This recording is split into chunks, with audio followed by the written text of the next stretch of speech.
rahimahullah, mufti kerajaan negara Mesir satu ketika dulu.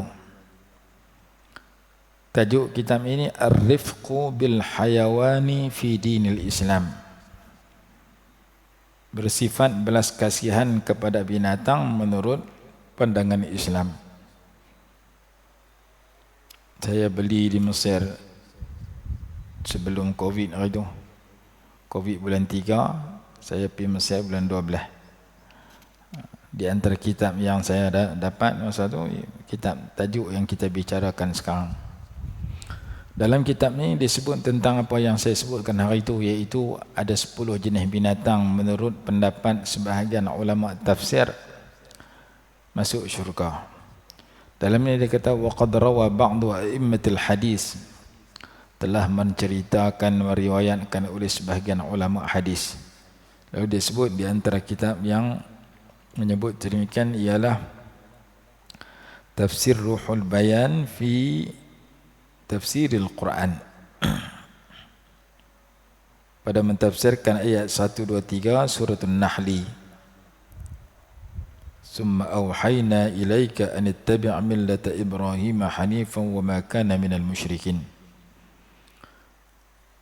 Lalu diceritakan di situ kenapakah dia kata sawa'un sahha isnadu dhalika am lam yasahha fa khataratu sya'ni hadhil afrad min al hayawan mimma yahmilu an-nafs al-mu'minah 'ala ar-rifqi bi afrad al-anwa'i kaffatan wa li ajli 'ainin alfu 'ainin tukramu.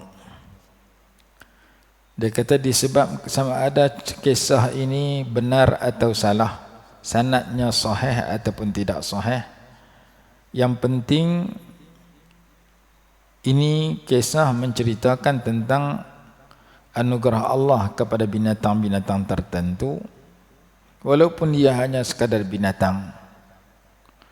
Kenapa binatang-binatang itu lebih daripada yang lain? Kerana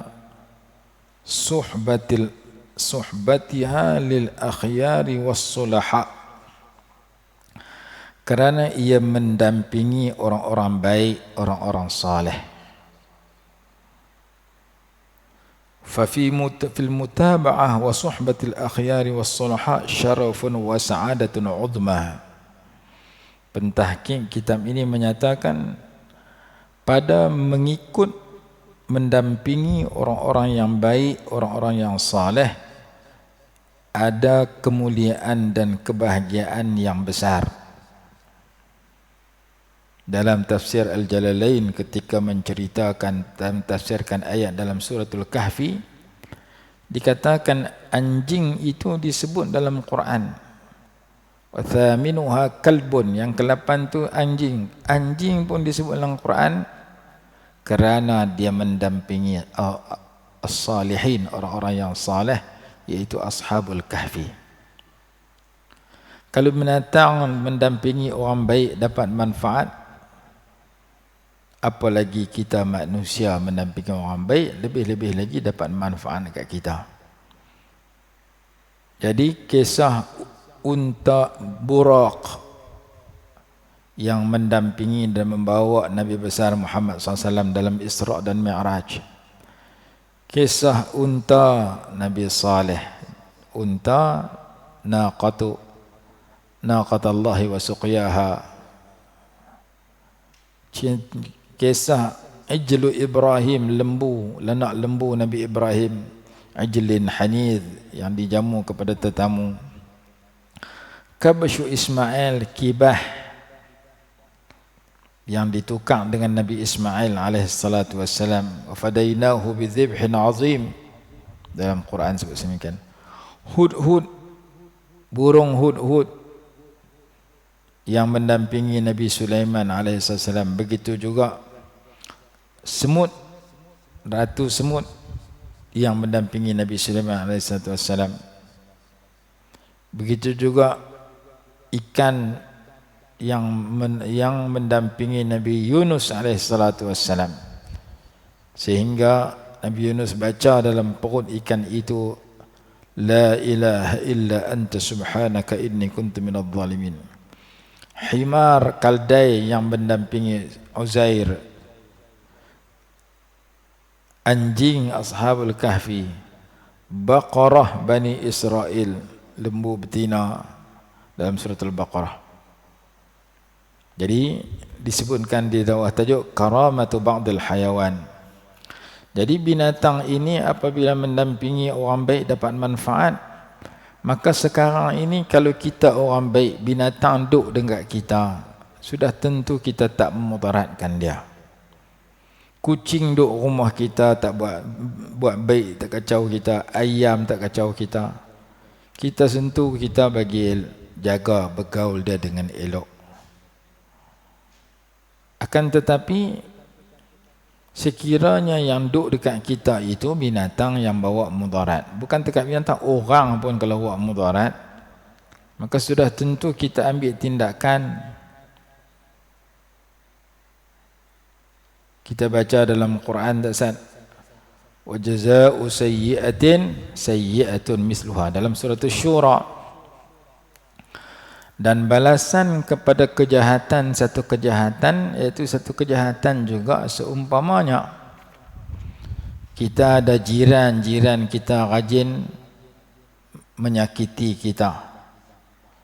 Dia rajin tuang sampah dia depan rumah kita. Busuk rumah kita pasal dia. Esok kita pergi ambil sampah kita, kita pergi tuang depan rumah dia balik. Dia tuang satu tong, kita tuang satu tong balik.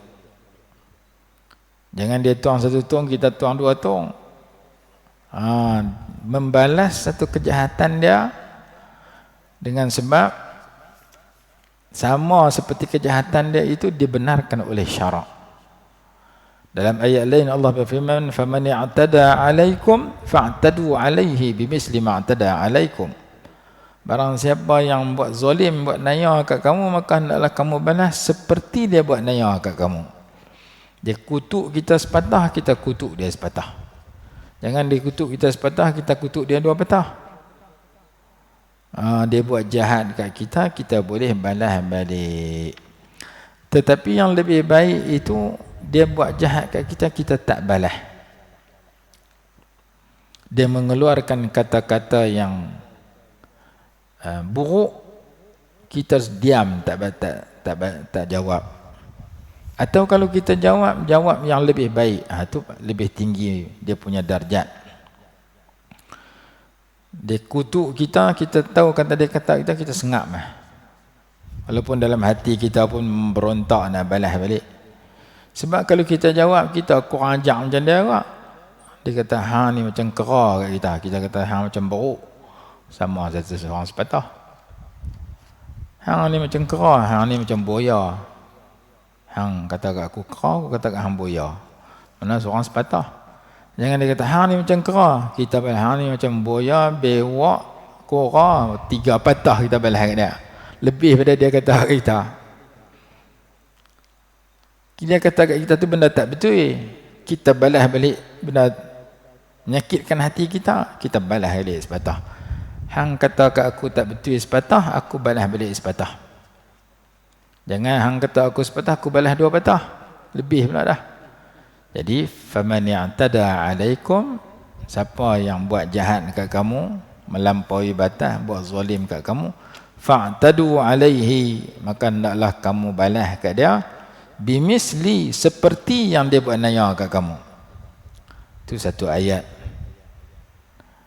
Allah Ta'ala pun membalas kejahatan orang-orang yang menentang dan buat jahat terhadap agamanya. Antaranya Allah berfirman, wa makaru wa makarallah wallahu khairul makirin. Mereka buat jahat, buat perancangan jahat, buat tipu daya. Allah juga membuat perancangan jahat, membalas tipu daya mereka. Dalam ilmu balaghah ada panggil ababul musyakalah. Allah itu sebaik-baik pembalas tipu daya, pembalas rancangan jahat orang jahat. Itu satu ayat. Ayat yang lain Allah berfirman, yukhadi'un Allah walladzina amanu wa ma yukhadi'un Allah wa huwa khadi'uhum. Depa tipu Allah, Allah tipu depa. Mana Allah membalas tipu daya mereka. Jadi Allah Subhanahu wa taala sebut orang-orang yang memerangi agama aku memerangi dia. Orang-orang yang memerangi kekasih aku memerangi dia. Man 'ada li waliyan faqad adantuhu bil harbi, dalam hadis qudsi. Sesiapa yang memerangi orang-orang yang dekat dengan aku memerangi orang tu. Siapa yang masih nak libatkan dirinya dengan riba, ya Allah murka, Allah Ta'ala kata aku menentang orang itu. Fa in lam taf'alu fa'dhanu biharbin minallahi wa rasulih. Jika kamu tak berhenti daripada riba, maka ketahuilah Allah dan Rasul memerangi dirimu. Bila Allah perangi orang terlibat dengan riba, dia tak akan hidup bahagia. Dunia akhirat dia duduk dalam masalah akhirat lebih teruk lagi. Bila dia terlibat dengan riba, kerja dia meluluskan riba, kerja dia setuju dengan riba, rumah tangga dia mungkin tak bahagia, berkelahi laki bini, anak dia mungkin tak boleh jadi baik, pasal hang lawan Allah Ta'ala. Allah Ta'ala tak bagi riba, hang duk pilih, hang duk setuju. Allah Ta'ala isytihar terang-terang dalam Quran, fa in lam taf'alu fa'dhanu biharbin minallahi wa rasulih. Kalau kamu tak berhenti daripada riba, ketahuilah Allah dan Rasulnya memerangi kamu. Dalam ayat yang lain, alladzina ya'kuluna ar-riba la yaqumuna illa kama yaqumul ladzi yatakhabbathu asy-syaitanu minal mas. Orang-orang yang memakan riba tidak akan bangkit di akhirat kelak, melainkan sepertinya bangkitnya orang yang dirasuk syaitan. Daripada hadis ni, ada ulama memfatwakan syaitan ni boleh rasuk manusia. Jadi di dunia boleh berlaku, di akhirat seperti dirasuk syaitan disebabkan di dunia dia memakan harta secara riba. Jadi di antara dosa yang diisytihar perang oleh Allah Ta'ala, dosa riba, dosa lawan para wali Allah, dosa takabur. Dan dosa takabur dalam hadis qudsi kata al-kibriya'u ridai wal 'azamatu izari faman naza'ani minhuma khasamtuhu wala ubali. Al-kibriya'u ridai, takabur itu selendangku, wal 'azamatu izari, dan kemuliaan keagungan itu adalah umpama selendang, umpama kainku. Faman naza'ani fi syai'in minhuma, siapa yang merebut daripada aku pada salah satu daripada kedua itu, khasamtuhu wala ubali, aku musuhi dia dan aku tidak peduli. Riba Allah isytihar musuh. Di dalam surah Al-Baqarah, takabur Allah isytihar musuh. Di dalam hadis qudsi. Dan yang ketiga, orang yang menentang, memusuhi wali Allah, orang dekat dengan Allah, Allah isytihar musuh. Dalam hadis qudsi riwayat Imam Bukhari, man 'ada li waliyan faqad adantuhu bil harbi. Itu dua tiga perkara yang terang-terang Allah isytihar memusuhi golongan tersebut. Jadi kalau kita tidak terlibat dengan riba, kita tak setuju dengan undang-undang riba, ingkar dengan riba, mudah-mudahan Allah kasih kat kita. Yang kedua kita mendampingi, mengasihi orang dekat dengan Allah, mudah-mudahan Allah kasih kat kita. Yang ketiga, kita bersifat tawadhu', merendah diri, mudah-mudahan Allah kasih kat kita. Dalam di akhir surah Al-Furqan Allah berfirman, wa ibadur rahmanil ladzina yamshuna 'alal ardi hauna. Dan hamba-hamba Allah yang maha pemurah itu ialah mereka yang berjalan atas muka bumi dalam keadaan merendah diri. Ayat di akhir surah Al-Furqan.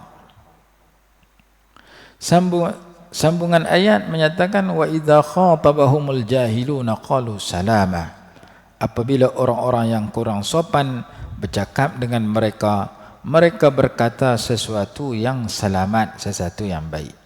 Jadi dalam menghadapi orang yang kurang sopan dengan kita, kurang ajak dengan kita, buat jahat dengan kita, 3 pilihan. Pilihan pertama, kita balas macam mana dia balas kat kita. Dia kata kat kita sepatah, kita kata kat dia sepatah. Dia balas buah pelam kita, kita balas buah pelam dia. Dia curi derian kita, kita curi derian dia balik. Dia buang sampah depan rumah kita, kita buang sampah depan rumah dia. Dia pasang keset derah, kita tidur tak lena, dia bising esok kita pasang lagi derah pada dia. Sama derah dengan dia juga. Dengan derah lagi. Contoh, kita membalas kejahatan orang yang buat jahat kat kita. Dalilnya saya baca dalam Quran, wa jazaa'u sayyi'atin sayyi'atun misluha, ayat di dalam surah Asy-Syura. Dan balasan kepada satu kejahatan ialah satu kejahatan juga serupa dengannya, ayat 40 surah Asy-Syura. Tapi hal lebih baik itu tak balas. Sambungan ayat menyatakan faman 'afa wa aslaha fa'ajruhu 'ala Allah innahu la yuhibbuz zalimin. Barang siapa memaafkan dan berbuat baik, maka pahalanya atas Allah. Siapa maaf orang buat jahat kat dia, dia buat baik pula kat orang tu, Allah bagi pahala tidak terhitung, hanya Allah yang tahu. Innallaha la yuhibbuz zalimin, sesungguhnya Allah tidak cinta kepada orang yang zalim. Jadi menghadapi kejahatan orang-orang tertentu, kita balas 1 atau balas 2 atau balas 3. Peringkat pertama, dia kata dia buat jahat sepatah, kita balas sepatah. Peringkat yang kedua, dia buat jahat kat kita, kita diam tak kata apa. Imam Syafi'i rahimahullah kata, idza nataqa safihun fa khairu ijabatin lahu sukutu. Apabila orang bodoh bercakap, maka sebaik-baik jawapan kepadanya ialah berdiam diri. Hak nombor 3 lebih tinggi lagi. Bila orang bercakap yang kurang sopan, kita jawab dengan kata-kata yang baik. Hak ni tinggi. Seperti apa yang dilakukan oleh Nabi SAW. Orang Mekah buat jahat kat Nabi SAW 13 tahun. Pi Madinah, mereka pi serang pula dalam peperangan Badar, dalam peperangan Uhud, dalam peperangan Ahzab. Mereka himpun orang nak pi bunuh Rasulullah juga. Apabila Nabi SAW mampu untuk membalas dendam terhadap kejahatan mereka berbelah-belah tahun, semenjak daripada Mekah sampai Rasulullah pindah di Madinah, masih nak bunuh Rasulullah, Nabi SAW berpeluang untuk balas dendam. Baginda bersabda pada hari pembukaan kota Mekah, izhabu fa antumut tulaqa, pergilah aku bebaskan kamu. Mana nak cari orang baik yang mitaka ni? Kita orang kata kat kita sepatah pun kita panas telinga lah. Dia kira nak balas balik. Ni orang tindas 13 tahun sampai peringkat nak bunuh. Sampai dah bunuh dah sebahagian para sahabat. Baginda berpeluang balas dendam terhadap mereka buat jahat. Baginda kata, aku bebaskan kamu.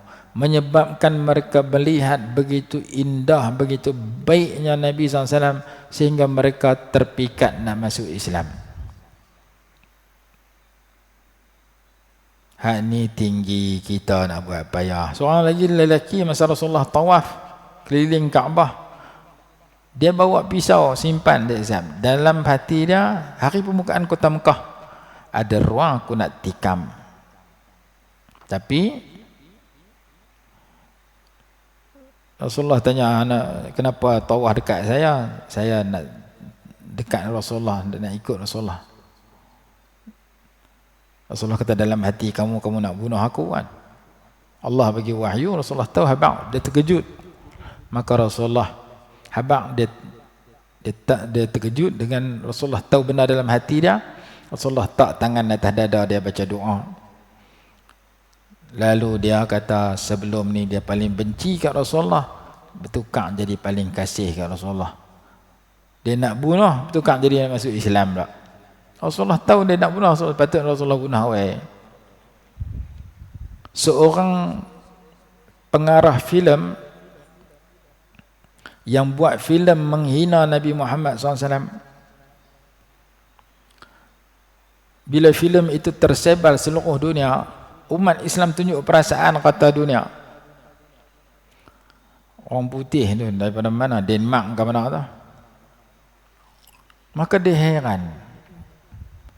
Dia buat filem menghina, memfitnah Rasulullah SAW, tiba-tiba dibela dan ditunjuk perasaan oleh umat Islam seluruh dunia. Hebat tak mana orang yang dihina ni sehingga dibela oleh kata-kata umat Islam. Lah akhirnya dia cari buku sirah, nak baca peribadi Rasulullah ni lagu mana, sehingga orang pakat, umat Islam pakat kutuk dia, membela baik Nabi SAW. Maka ketika dia baca sirah Rasulullah terjemahan bahasa Inggeris, dia jumpa kisah Nabi SAW memaafkan orang nak bunuh dia. Dia jumpa kisah itu, dia rasa tak jumpa dah orang sebaik ini. Orang nak bunuh kita, kita boleh buat baik dengan orang tu. Maka dia masuk Islam dengan kisah itu. Setelah dia masuk Islam, dia pergi ke Mekah, Madinah, dia ziarah makam Rasulullah, dia menangis di makam Rasulullah, dia buat umrah. Orang yang dia paling benci bertukar menjadi dia paling sayang setelah dia kenal Rasulullah. Dia orang kafir, bukan kenal Rasulullah. Dia kenal Rasulullah melalui maklumat orang yang diterima daripada orang kafir yang mengajak dia. Tapi setelah dia baca sungguh, Rasulullah ni orang yang luar biasa. Orang buat jahat kat dia sampai berbelah-belah tahun, dia masih boleh maafkan ketika hari pembukaan kota Mekah. Pergilah, aku bebaskan kamu. Lebih daripada Nabi Yusuf. Nabi Yusuf AS memaafkan abang-abang dia yang lempak masuk dalam telaga. Ketika Nabi Yusuf dapat kuasa jadi menteri, boleh hukum abang-abang dia. La tathriba alaikumul yaum. Dalam surah Yusuf kata, semoga Allah mengampunkan kamu wahai abang-abangku. Nabi Yusuf tak balas dendam. Walaupun abang dia telah membunuh dia, nak bunuh dia, tahu dalam telaga, dijumpai oleh orang yang mengembara pada ketika itu. Nabi SAW memaafkan ribuan orang di Mekah pada hari pembukaan kota Mekah. Seperti ayat yang kita bacakan tadi dalam surah Al-Furqan, wa idza khatabahumul jahiluna qalu salama, apabila orang-orang jahil bercakap dengan mereka.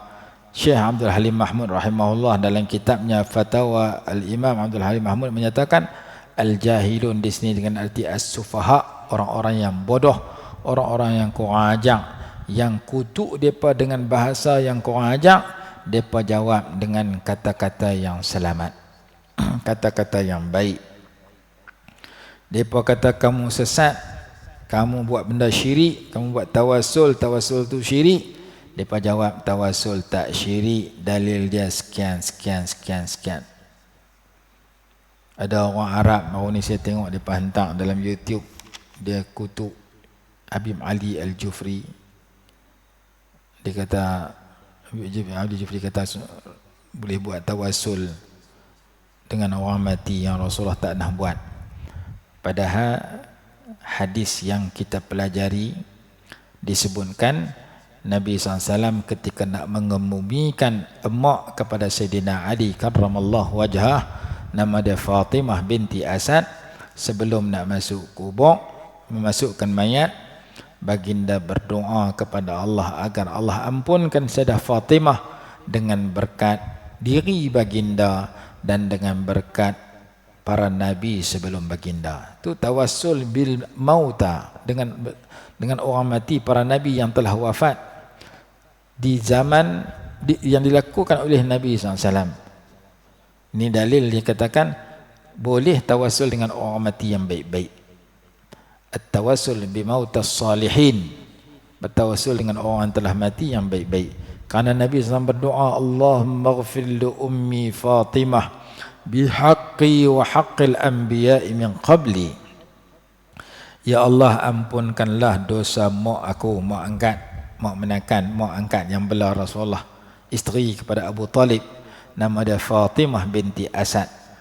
Bihaqqi, dengan sebab, dengan berkat kebenaranku, dengan berkat diriku, wa haqqil anbiya'i min qabli, dan dengan berkat para nabi sebelum aku. Para nabi sebelum aku telah wafat, telah meninggal dunia. Tawassul dengan memohon kepada Allah dengan berkat orang-orang yang telah mati yang baik-baik, semoga Allah makbulkan hajat baginda. Dilakukan oleh Nabi SAW, disebutkan oleh Syed Ahmad Zaini Dahlan dalam kitabnya rahimahullah, dalam kitabnya Ad-Durarus Saniyah fi Raddi 'ala al-Wahhabiyah. Jadi Wahabi kata tawassul dengan orang mati ni tak boleh, syirik, kufur. Mereka jawab, ni Rasulullah tawassul dengan orang yang telah wafat, iaitu para nabi sebelum baginda. Menunjukkan bahawasanya jawab dengan hujah, dengan dalil. Kamu tak mau pakai, terpulang, tapi ada ulama pakai dalil itu. Wa iza khatabahumul jahiluna qalu salama.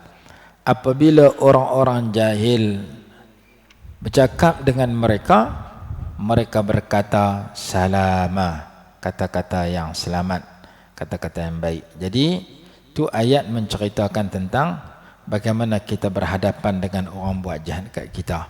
Begitu juga binatang. Binatang berkawan baik, buat baik, kalau tak buat jahat kat kita, kita tak buat jahat kat dia. Jangan kita buat naya kepada binatang. Tak ada pasal-pasal pi kepok kepala ayam, tak ada pasal-pasal apa pi tendang kucing. Jangan.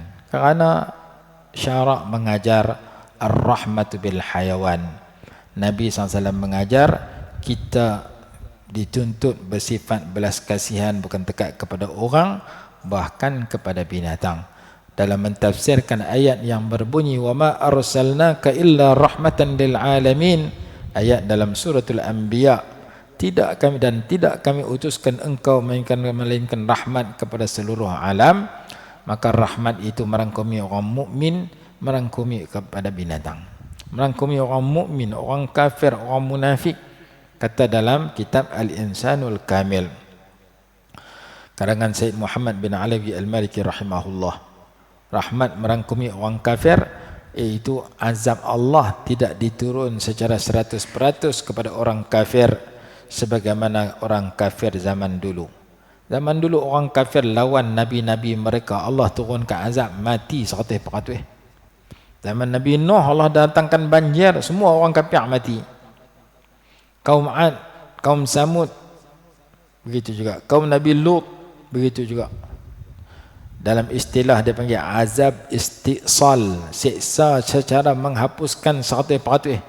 Zaman umat Nabi SAW, walaupun ada orang kufur lawan Nabi SAW, Allah Ta'ala tak turunkan azab 100%. Turun azab, ada yang kena, ada yang tak kena. Kenapa Allah tak turun azab secara 100% kepada orang kafir yang menentang Nabi SAW? Kerana Allah berfirman, وَمَا كُنَّا مُعَذِّبِينَ وَأَنْتَ فِيهِمْ. Kami tidak akan siksa dalam keadaan engkau berada di kalangan mereka. Baginda dah wafat, tapi seolah-olahnya baginda ada di kalangan kita. Maka berkat Nabi SAW, umat baginda yang kafir tidak disiksa secara 100%, dibunuh secara 100%, walaupun sebahagiannya diturunkan malapetaka. Itu rahmatan lil kafirin. Rahmatan lil munafiqin, Nabi SAW tidak menangkap dan membunuh orang-orang munafik yang menentang baginda, walaupun baginda kenal seorang demi seorang. Ketua dia Abdullah bin Ubay.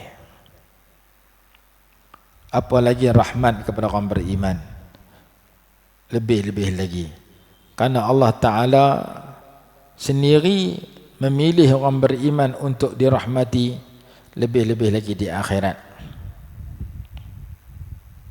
Dalam Quran sebut bagaimana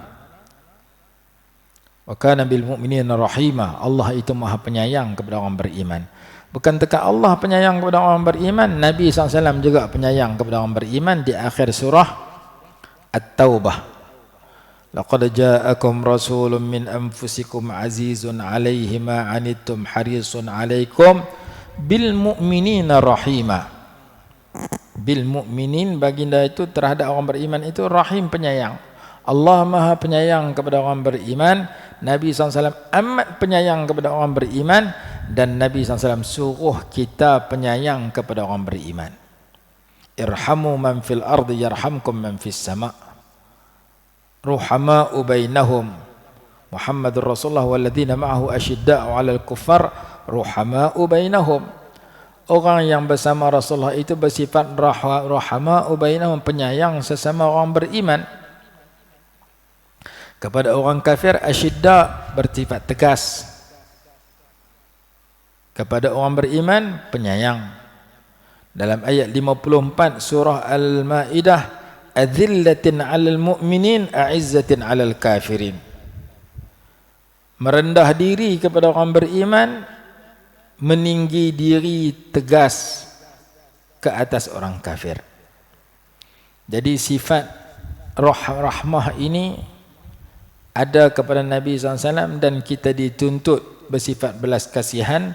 Dalam sebuah hadis disebutkan ar-rahimuna yarhamuhumur rahmanu tabaraka wa ta'ala irhamu man fil ardi yarhamkum man fis sama'.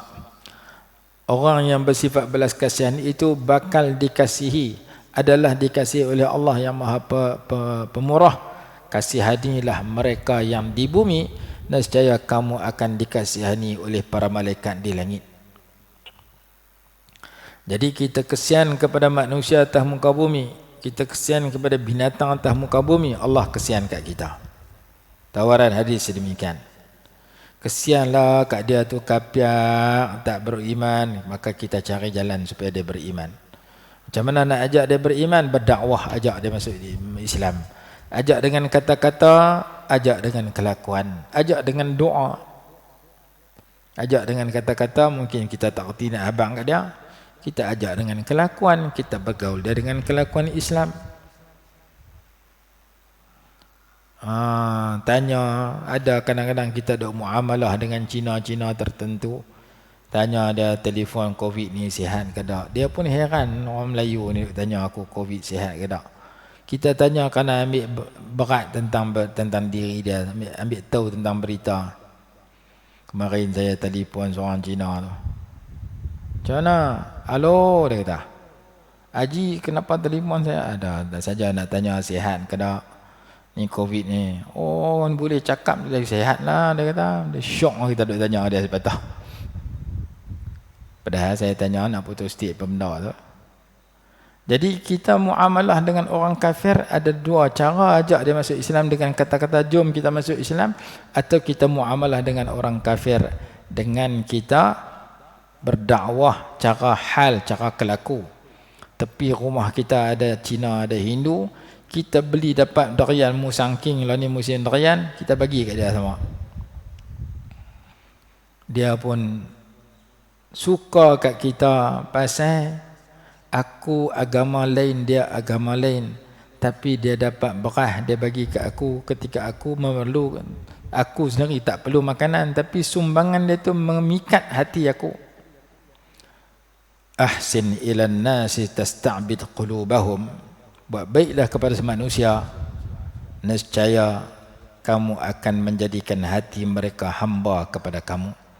Dalam Quran kata waqulu lin-nasi husna, dan bercakaplah dengan orang ramai dengan kata-kata yang baik. Nas di sini kafir dan muslim.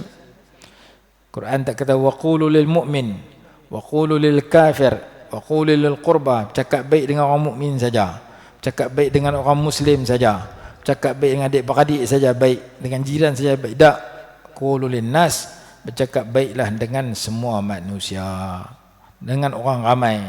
Islam pun ada situ, kafir pun ada situ. Dalam tu ayat Quran. Dalam hadis Imam Tirmizi kita baca wa khaliqin nasa bi khuluqin hasan, dan bergaullah dengan manusia dengan kelakuan yang baik.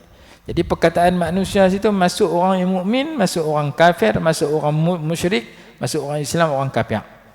Tapi ada ketika-ketika tertentu, ketika berhadapan dengan orang kafir harbi, kita kena tukar style. Tak boleh lemah lembut, tak ada cakap baik, kena cakap jahat, kasar, kena tegah dengan mereka, kerana mereka kafir memerangi Islam. Sebagaimana jawapan yang Nabi SAW suruh Sayyidina Hasan jawab kepada musuh yang kutuk Islam. Uhjuhum wa ruhul qulusi ma'ak. Wahai Hasan, jawab balik kutukan mereka, malaikat bersama kamu. Kita baca Quran, tiap-tiap surah mula dengan Bismillahirrahmanirrahim. Ar-Rahman-Rahim adalah Maha Pemurah, Maha Penyayang. Tapi ada satu surah jangan mula dengan Bismillah, iaitu suratul Taubah, suratul Bara'ah. Kerana surah itu turun ketika perang dengan orang kafir, tak boleh bersifat belas kasihan dan penyayang, kena bersifat cengeng dan garang. Maka kebanyakan tempat lemah lembut, ada tempat tak boleh guna lemah lembut, kena tukang kepada cengeng dan garang. Anak kita begitu juga. Anak kita makan ikut jadual, anak kita pergi sekolah ikut jadual, anak kita semayang tak tinggal, kita kena berlemah lembut dengan dia. Anak kita tak mau semayang, kita tak boleh lemah lembut. Tidak, dia tak semayang sampai ketua. Anak kita tak mau semayang, kita kena cengeng. Anak kita semayang cukup, kita kena baik dengan dia. Tak boleh kita cengeng 100%, nanti dia benci kita. Tak boleh kita lemah lembut 100%, nanti dia pijak kepala kita, dia perkena kita. Dia jadi anakku Syazali. Dulu masa Syazali kecil-kecil, semua ayah ikut saya. Lah saya dah besar, saya tak heran kepak. Jadi ketika kita berhadapan dengan anak kita yang baik, kita suka pamerkan kita kelakuan baik. Ketika berhadapan anak kita yang tak baik, kita kena cengeng. Kalau tidak, dia tak baik sampai ketua. Maka itulah cara Allah mendidik hambanya. Ketika hambanya orang baik, Allah hadapi hamba dengan Ar-Rahmanir-Rahim. Ketika hamba dia buat orang tak baik, Allah hadapi hambanya dengan Maliki Yaumiddin dan Rabbil Alamin. Orang tak baik kena sedar, aku ni Rabbil Alamin, Tuhan semesta alam. Aku akan urus mengikut kehendak aku, kamu urus ikut kehendak kamu, aku boleh akan balas mengikut kehendak aku, kerana kamu tu alam, pemilik aku, pemilik kamu semua sama. Al-alam kullu ma siwallah. Kalau kamu buat benda tak baik, aku ni Maliki Yaumiddin, aku raja menguasai hari perhitungan dan pembalasan. Aku tak balas di dunia, aku balas di hari pembalasan besok. Aku mesti balas kepada orang yang buat tak jahat, kalau dia tidak kembali kepada Allah. Orang buat baik, aku akan balas baik. Maka perkataan Rabbil Alamin dalam surah Fatihah, perkataan Malik Yaumiddin dalam surah Fatihah, gempak orang jahat.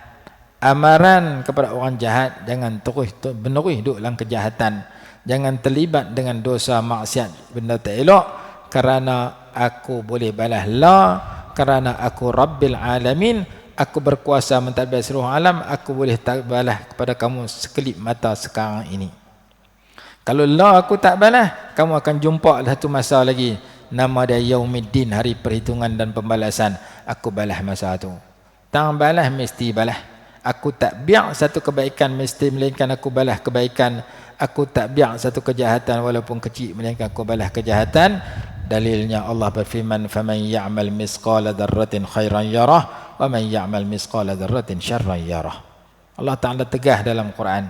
Dalam ayat lain Allah Taala kata, man 'amila salihan fali nafsihi wa man asaa fa 'alaihi. Siapa buat baik untuk diri dia, siapa buat jahat tempat mudarat kat diri dia sendiri. Jadi Allah Subhanahu wa taala muamalah dengan hambanya dua bentuk. Hamba baik, aku bagi baik, Ar-Rahmanir Rahim. Hamba jahat, aku balas jahat, Maliki Yaumiddin, Rabbil Alamin dengan Maliki Yaumiddin. Maka dia ajak kita pun gitu, bergaul dengan orang baik, bergaul dengan anak isteri yang baik, kena bersifat baik. Anak isteri yang suka buat jahat, kena bersifat tegas dan garang, nak memperbetulkan kejahatan mereka. Rakyat dengan pemimpin pun sama. kita mengaji sekolah sama dulu mengaji, saya mengajar di sekolah Maktab Mahmud. Ada badan dakwah, ada badan disiplin. Guru dakwah, guru disiplin. Guru dakwah tu guru yang buat usrah, buat ceramah. Guru disiplin, tangkap orang tak main sekolah. Tibai orang tak main, orang yang mencuri dan sebagainya. Jadi guru disiplin untuk hukum orang yang tak betul yang buat jahat. Guru dakwah untuk membentuk manusia, jaga sembahyang jemaah, jaga sembahyang duha, makik sembahyang tahajud, buat usrah, baca Quran dan sebagainya. Guru yang membawa orang dengan lemah lembutnya kepada berpegang dengan Islam. Guru yang bersifat tegas terhadap pelajar yang tak dengar cakap, yang ponteng sekolah, yang buat jahat di sekolah, tendang pintu jamban sampai Jahannam. Ada pelajar had lagu tu. Di sekolah menengah pun ada guru disiplin. Tapi kadang-kadang depa balas balik ke guru disiplin teruk. Tikam tayar kereta 4 biji kena tukar. Guru disiplin tu pergi sekolah, naik motor, depa buka tangki minyak motor buh pasiak, Jahannam dengan motor-motor tu. Kadang-kadang kena lagu tu. Tension cikgu. Jadi guru disiplin untuk menghukum orang yang tak berdisiplin. Guru yang motivasi, bahagian kaunseling untuk mendidik orang yang bermasalah di sudut jiwa dan moral, perbaik dalam bentuk jumpa guru kaunseling dan sebagainya. Maka Islam pun sedemikian. Ada ketika kita berlemah lembut, ada ketika kita bersifat tegas. Depan muka saya ini ada satu ayat Quran, saya baca tadi ayat 54 surah Al-Maidah. Ya ayyuhalladzina amanu may yartadda minkum an dinihi fasawfa ya'tillahu biqaumin yuhibbuhum wa yuhibbunahu adzillatin 'alal mu'minina a'izzatin 'alal kafirin yujahiduna fi sabilillahi wa la yakhafuna lawmata la'im dzalika fadlullahi yu'tihi man yasha' wallahu wasi'un 'alim. Azillatin 'alal mu'minin, bersifat belas kasih sayang kepada orang beriman. A'izzatin 'alal kafirin, sangat keras terhadap orang kafir. Maka dalam Quran ada satu surah tak baca bismillah kerana surah itu surah kekerasan. Turun ketika perang dengan orang kafir. Orang kafir tak boleh berrahmat, tak boleh rahim, tak boleh belas kasihan, tak boleh sayang kat depa kerana depa memerangi Islam. Maka surah Bara'ah, ulama kata makruh mula dengan bismillah, sebagian ulama kata haram mula dengan bismillah. Khilaf antara Imam Ibn Hajar dengan Imam Ramli. Maka dalam surah Taubah ataupun surah Bara'ah kita mula tuqih a'udzubillahi minasyaitonirrajim bara'atun minallah, tak baca bismillah. Surah-surah lain baca bismillah. Maksudnya Ar-Rahmanir Rahim ni lebih Allah tawarkan kepada kita. Lebih ditawarkan, wa rahmati wasi'at kulla syai', rahmat aku meliputi segala sesuatu. Wa rahmati sabaqat ghadabi, rahmatku mengatasi mendahului kemurkaanku. Maka Allah Ta'ala sifat dia terlalu banyak, yang sering ditonjolkan sifat rahmat, belas kasihan dan penyayang. Maka kita perlu penyayang kepada orang beriman, perlu penyayang kepada binatang, belas kasihan kepada orang beriman, belas kasihan kepada binatang. Melainkan kalau manusia tu jenis tak elok, kita hadapi dengan yang sebaliknya. Seperti orang kafir berhadapi dengan tegas. Kalau orang tu jenis susah, kena kelas kasihan. Orang tu ammal yatima fala taqhar wa ammas sa'ila fala tanhar. Tu ayat berbentuk ar-rifqu dengan orang lain, dengan anak yatim, dengan orang susah yang meminta. Jangan kita jerkah dia, jangan kita marah kat dia. Nak bagi, tak mau bagi, tak sah hina dia, tak sah kutuk dia. Anak yatim pun sedemikian, orang susah pun sedemikian. Maka ketika berhadapan dengan orang, diajak sedemikian, dengan binatang pun sedemikian. Ada ketika kita bersifat belas kasihan dengan binatang, tak buat jahat kepada mereka, tak hukum mereka. Ada ketika sebaliknya. Tak, dan masuk tajuk kita, masa pun dah habis. Tak apa, kita sambung esok pula. Tajuk tentang kenapa syarak suruh kita bersifat belas kasihan dengan binatang. Kita dah baca hadis-hadis dia dalam pertemuan yang lalu. Hari ini tak ada baca. Tajuk dia kita nak baca membunuh binatang-binatang tertentu ad-darrah yang membawa mudarat kepada kita. Kemarin kita cerita bab anjing. Hari ini cadang nak cerita bab kucing. Tak ada masuk tajuk, masa pun dah habis dah. Kita berhenti tadi dulu, insya-Allah esok kita sambung sikit lagi. Saya nak kena ambil kereta saya mampu. Minyak enjin bocor. Telefon ke apa? Ke tempat servis. Dia kata mai hentang apa tu paharaya buka ambil dia kata. Saya ambil raya tak pergi jalan mana. Dia kata tutup paharaya buka. Jadi nak kena panggil towing tarik. Pisat bocor sampai kering minyak enjin buat macam mana. Dalam ulama kata hari yang kita jumpa tu dua jenis. Satu hari kita tak suka, satu hari kita suka. Satu hari kita syok, satu hari kita syok. Hari ni kena tak syok, kereta rosak. Saya nak pergi hantar. Wallahu alam. Bismillahirrahmanirrahim. Alhamdulillahirabbil alamin. Wassalatu wassalamu ala sayyidina Muhammad wa ala alihi wasallam. Allahumma anfa'na bima 'allamtana wa 'allimna ma yanfa'una warzuqna 'ilman yanfa'una bi rahmatika ya arhamar rahimin. Rabbana atina fid dunya hasanah fil akhirati hasanah wa qina adzabannar. Sallallahu alaihi wa sallam Muhammad wa ala alihi wasallam. Alhamdulillahirabbil alamin.